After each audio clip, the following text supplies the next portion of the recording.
The International Criminal Court issued arrest warrants on Tuesday for Israeli Prime Minister Benjamin Netanyahu, his former defense chief, and a Hamas leader. The warrants are for alleged war crimes and crimes against humanity in the Gaza conflict. The move was met with outrage in Israel, while Hamas welcomed the warrants against the Israelis.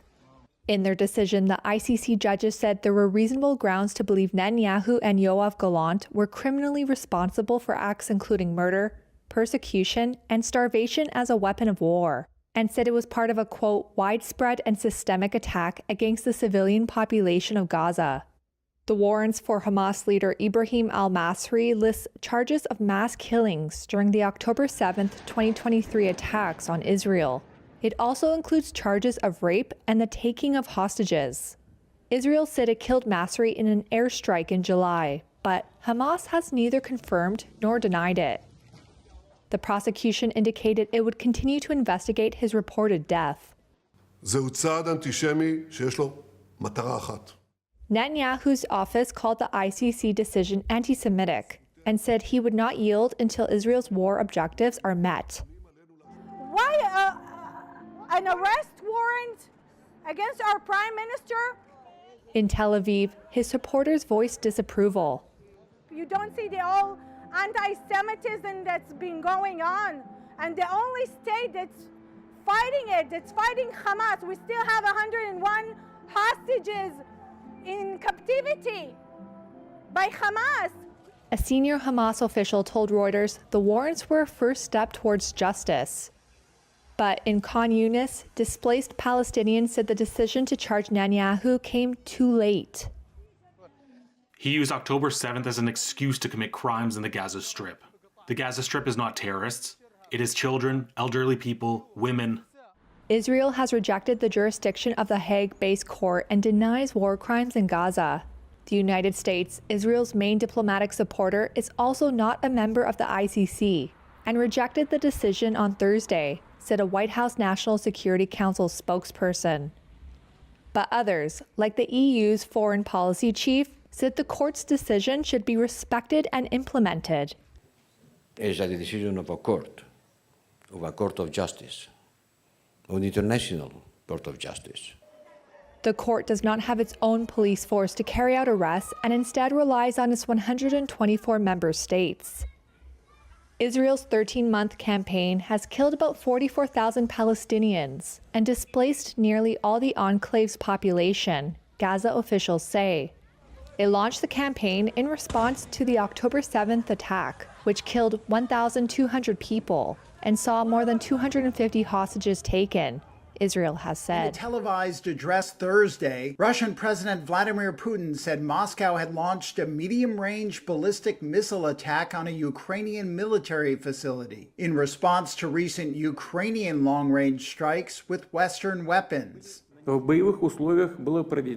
combat conditions, one of the newest Russian mid-range missile systems was also tested, in this case with a ballistic missile and non-nuclear hypersonic equipment. Kyiv said Russia used an intercontinental ballistic missile, a weapon designed for long-distance nuclear strikes and never before used in war, and that it hit the city of Dnipro. But 3 U.S. officials said it was an intermediate-range ballistic missile that has a smaller range, and one official said it was notified by Russia about the strike ahead of time. There was no suggestion it was nuclear-armed. A regional governor in Ukraine said the attack damaged an industrial enterprise and set off fires. Artem Dyamin is the acting director of a medical rehabilitation center. Technical buildings were damaged in our compound. In the rehabilitation center building, around 50 windows were damaged. Thank God nobody was injured. Regardless of its classification, the latest strike highlighted rapidly rising tensions in the past several days. It came after Ukraine fired U.S. and British missiles at targets inside Russia this week, after outgoing U.S. President Joe Biden gave it permission to do so, despite warnings by Moscow that it would see such action as a major escalation. President-elect Donald Trump has said he will end the war without saying how, and has criticized billions of dollars in aid for Ukraine under Biden. The warring sides believe Trump is likely to push for peace talks, not known to have been held since the war's earliest months, and are trying to attain strong positions before negotiations. Hours after Matt Gaetz withdrew as nominee for U.S. Attorney General, President-elect Donald Trump has named another official from Florida. His next pick is Pam Bondi, the former Attorney General of the Sunshine State. That came hours after Gaetz withdrew from consideration on Thursday. He had faced opposition from Senate Republicans in the week since he was tapped for the role. He's the subject of a House Ethics Committee probe into allegations of having sex with an underage girl and illicit drug use. And the committee was deadlocked Wednesday over releasing its report on him. Gaetz has denied wrongdoing. Bondi, Trump's new pick, served as the top law enforcement officer in Florida for 8 years, and during his term served on his Opioid and Drug Abuse Commission. Her resume is a sharp contrast with Gaetz, who has little of the traditional experience expected of an attorney general, with no experience in the Justice Department or as a prosecutor. Gaetz. Trump is the subject of multiple criminal investigations from U.S. and state prosecutors, and in announcing his choice of Bondi said, quote, "For too long, the partisan Department of Justice has been weaponized against me and other Republicans. Not anymore." Also on Thursday, Trump's nominee for defense, Fox News host Pete Hegseth, faced questions from reporters over a California police report released this week. It said a woman had filed a sexual assault complaint against him in 2017, though police declined to file charges against him since they could not be, quote, "supported by proof beyond a reasonable doubt." Hegseth told media on Capitol Hill that, quote, "I'll keep it very simple. The matter was fully investigated and I was completely cleared." Trump has stood by Hegseth, calling the allegations false in a statement on Thursday. I knew something had gone down, and it was going to be a tree when I got a flashlight on it. Washington State homeowner Rich Moore was clearing debris from a downed tree in his yard a day after a powerful windstorm known as a bomb cyclone swept through the area, knocking out power for hundreds of thousands of homes and businesses. I wasn't asleep, and when I heard a definite but soft thump outside, I had the feeling I knew what that was all about when I heard it. The first bout of winds had eased across the region of southwest Washington and Oregon by midday on Wednesday.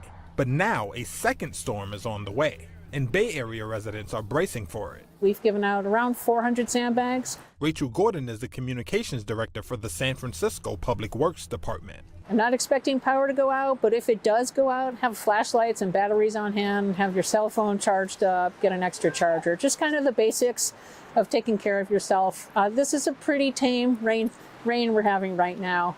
As the rains ramp up, so will the city crews ramp up to make sure that people are kept safe. Bomb cyclones occur when windstorms rapidly intensify in 24 hours or fewer, when a cold air mass from the polar region collides with a warm tropical air, in a process that meteorologists call bombogenesis. The National Weather Service said about 11 inches of rain had already fallen in Northern California, and another 5 to 10 inches of rain is expected, with wind gusts of 65 miles per hour coming Thursday evening. Senegal President Bassirou Diomaye Faye has secured a large majority in parliamentary elections, winning a mandate to carry out an ambitious drive for reforms in the West African country. State TV said on Thursday that his PASTEF party won 130 out of 165 seats. Faye originally swept to power on the promise of more jobs, lower consumer prices, and improved public services. But in mid-September, months after he'd taken office with a landslide election victory, the president dissolved the House, accusing the opposition of refusing to pass bills. Now, Dakar residents hope a big majority for the ruling party will clear the way for meaningful change, including more efforts to fight illegal migration routes that originate from Senegal. We expect the new assembly to pass laws focused on youth employment. We have seen the issue of illegal immigration. Our youth are dying at sea, and we need this issue to be addressed. We need jobs. What belongs to us in this country but was given to foreigners should be returned to us. Analysts say Faye's first challenge is coming up with a budget that balances both his voters' needs and the wishes of the International Monetary Fund, with which his government is currently in talks. A $1.9 billion IMF program agreed in June last year has been on hold since it was discovered Senegal's debt and budget deficit were much wider than the previous administration had reported. Negotiations with the fund to restart disbursements could last until mid-2025.